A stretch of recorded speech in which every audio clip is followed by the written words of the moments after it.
আসসালামু আলাইকুম। আমরা আমাদের ফার্মের কাজ শেষ করে এইমাত্র পৌঁছালাম আমাদের ভার্মি কম্পোস্টের সাইটে। আমরা আজকে মূলত ট্রাইকোডার্মা এখানে স্প্রে করব।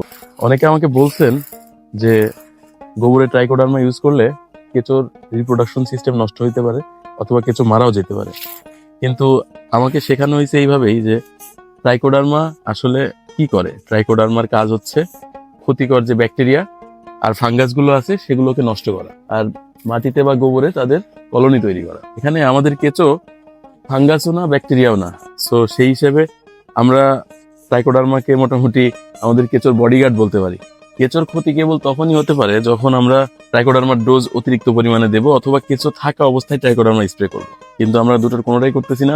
আমরা প্রি কম্পোস্ট স্টেজে হচ্ছে আমাদের ট্রাইকোডার্মা স্প্রে করতেছি। আলহামদুলিল্লাহ আমাদের ট্রাইকোডার্মা স্প্রে করা মোটামুটি শেষ। আমাদের কাছে আসলে কোনো ব্যবহারিক জ্ঞান তো নেই, যেটুকু আছে টেক্সট বুক লেভেলে একটু হালকা পাতলা জ্ঞান আছে, সেগুলোই আমরা প্রয়োগ করার চেষ্টা করতেছি। আপনাদের কাছে যদি আরো বেটার কোনো পরামর্শ থাকে অবশ্যই আমাদের জানাবেন, আর কোথায় কোথায় ভুল হচ্ছে সেগুলো ধরায় দিবেন দয়া করে। ভালো থাকবেন সবাই, আল্লাহ হাফেজ।